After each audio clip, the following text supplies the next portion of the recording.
নাহমাদুহু ওয়া নুসাল্লি আলা রাসূলিল কারীম। সম্মানিত দর্শক এবং শ্রোতা, আপনাদের সকলের প্রশ্ন, জামাতে ইসলাম ইসলামী দল কিনা? জামাতে ইসলামকে ইসলামী দল মানলে কোরআনকে মিথ্যা বলতে হবে। কোরআন যদি মিথ্যা হওয়ার সম্ভাবনা হয় তাহলে জামাত ইসলামী দল হতে পারে। তার কারণ হলো, এই যে আমার হাতে কোরআন, তামাম পৃথিবীতে বর্তমান যে কোরআন আছে, 30 পারা কোরআন হুজুরে পাক সাল্লাল্লাহু আলাইহি ওয়াসাল্লামের হাতের লেখা নয়, এবং নবীজির জীবদ্দশায় এই 30 পারা কোরআন পাণ্ডুলিপি তৈরি করাও নয়। সহিহ বুখারী শরীফের 4679 নং হাদিস আপনারা বাংলাতে চার্জ করে দেখুন। এই পবিত্র কোরআন হযরত আবু বকর এর নেতৃত্বে সাহাবায়ে কেরামকে দায়িত্ব দিয়েছেন ইনি এই কোরআন জমা করার জন্য। 4 জন সাহাবী সকল সাহাবায়ে কেরাম থেকে কেউর কাছ থেকে 2 আয়াত, 3 আয়াত, 4 আয়াত, 5 আয়াত, 10 আয়াত, যার কাছে যত আয়াত ছিল তাদের কাছ থেকে সব কিছু সংগ্রহ করে সংকলন করছেন হযরতে আবু বকর রাদিয়াল্লাহু তাআলা আনহু। 4 জন সাহাবীকে দিয়ে সংকলন করাইছিলেন। এখন আমার কথা হলো, সাহাবায়ে কেরাম যদি সত্য পরিপূর্ণ, তারা যদি বিশ্বস্ত না হন, সত্যের মাপকাঠি যদি নিঃসন্দেহে নির্ভেজাল ভাবে যদি মনের মধ্যে কেউ বিশ্বাস না থাকে, সত্যের মাপকাঠি যদি না হন, তাহলে অবশ্যই তাদের মধ্যে মিথ্যার অবকাশ আছে। আর সাহাবীগণের মধ্যে যদি মিথ্যার অবকাশ থেকে থাকে তাইলে কোরআনের মধ্যে মিথ্যার অবকাশ আছে। কিভাবে?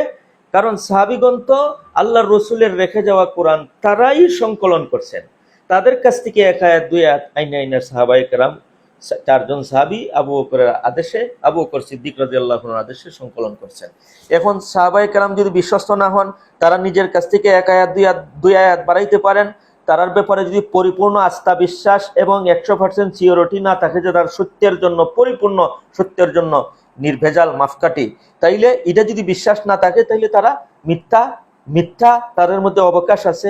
আর তার মধ্যে যদি মিথ্যার অবকাশ থাকে, যে সাহাবীগণ 1 আয়াত 2 আয়াত 3 আয়াত এদের কাছ থেকে সাহাবীরা আনছেন, এরাও মিথ্যা। এরা যদি মিথ্যা হয় তাহলে কোরআনও মিথ্যা।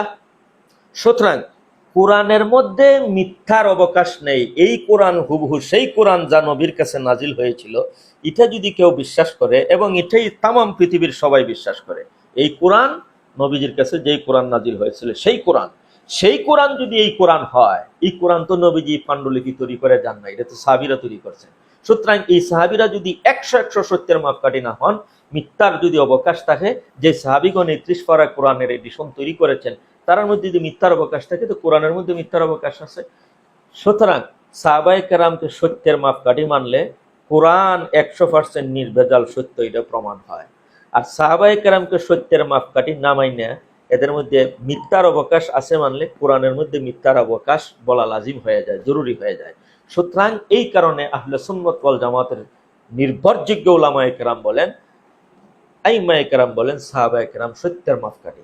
কিন্তু মওদুদির জামাত, মিস্টার আবুল আলা মওদুদির জামাত এবং মিস্টার আবুল আলা মওদুদির কথা হলো যে সাহাবায়ে কেরাম সত্যের মাপকাঠি না, তাদের মধ্যে মিথ্যার অবকাশ আছে। এবং হযরত উসমান রাদিয়াল্লাহু তাআলা দ্বিতীয় এডিশন তৈরি করেছিলেন কোরআনের। হযরতে আমিরে মাবিয়া এই কোরআনের কাতিবুল ওহী ছিলেন।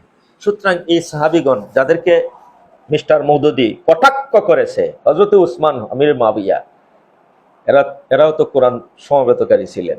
সুতরাং এদের মধ্যে যদি মিথ্যার অবকাশ থাকে, সত্যের মাপকাঠি না হন, তাইলে খুদ কোরআনের মধ্যে মিথ্যার অবকাশ আছে। সুতরাং সম্মানিত দর্শক এবং শ্রোতা, যারা মানবে এই কোরআন নির্ভেজাল, তার মধ্যে কোনো ধরনের মিথ্যার অবকাশ নাই, তারা এই কথা মানবে যে এই কোরআন যারা জমা করছেন সাহাবীগণ, তার মধ্যেও মিথ্যার অবকাশ নাই, তারা অসত্যের মাপকাঠি। সাহাবায়ে কেরাম সত্যের মাপকাঠি না মানলে মিথ্যার অবকাশ সাহাবীদের মধ্যে থাকলে, যারা কোরআন জমা করছেন এই কোরআনের মধ্যেও সন্দেহ এসে যায়, কোরআনের মধ্যে মিথ্যার অবকাশ আছে এই কথার সন্দেহ এসে যায়। সুতরাং যদি বলেন এই কোরআনের মধ্যে কোনো সন্দেহ নাই, তাহলে কোরআন এর এডিশন যারা তৈরি করেছেন, কোরআন 30 পারা কোরআন যারা লেখছেন, তার মধ্যেও কোনো মিথ্যার অবকাশ নাই, তারা অসত্যের মাপকাঠি। যারা সত্যের মাপকাঠি মানে না, তারা কোরআনের মধ্যে বেজাল সৃষ্টি করে। তারা সত্যের মাপকাঠি না মানলে খুদ কোরআনের মধ্যে মিথ্যার অবকাশ তৈরি হয়ে যায়। সুতরাং আবুল আলা মওদুদির জামাত যেত, বর্তমান জামাত যেত সাহাবায়ে কেরামকে সত্যের মাপকাঠি মানে না এবং এর মধ্যে মিথ্যার অবকাশ আছে বলে, এই কথার দ্বারা কোরআনের মধ্যে মিথ্যার অবকাশ আছে এই কথা জরুরি হয়ে যায়। সুতরাং যারা বলবে, যাদের কথায় কোরআন মিথ্যা, যাদের আকীদাগত সাইকোলজি অনুযায়ী কোরআনের মধ্যে মিথ্যা আছে এই কথা প্রমাণ হয়ে যাবে, এই দল আর এই মানুষ কোনোদিন পরিপূর্ণ ইসলামী হতে পারে না, মুসলিম হতে পারে না। সুতরাং কোরআনের মধ্যে কোনো সন্দেহ নাই, এটা প্রমাণ করতে হলে সাহাবীদের মধ্যে কোনো সন্দেহ নাই, সাহাবীদের মধ্যে মিথ্যার অবকাশ নাই, এটা মানতে হবে, সত্যের মাপকাঠি মানতে হবে। জামাত যদি সত্যের মাপকাঠি সাহাবায়গণকে মেনে নেয়, সাহাবায়গণের মধ্যে মিথ্যার অবকাশ নাই এটা মেনে নেয়, তারা ইসলামী দল। এগুলি ইসলামী দল হতে পারে না। যদি জামাতকে ইসলামী দল মানেন, কোরআন মিথ্যা হয়ে যায়। কোরআনকে যদি সত্য মানেন, জামাত কোনোদিন ইসলামী দল হতে পারে না। আল্লাহ পাক রব্বুল ইজ্জত বুঝার তৌফিক দিন।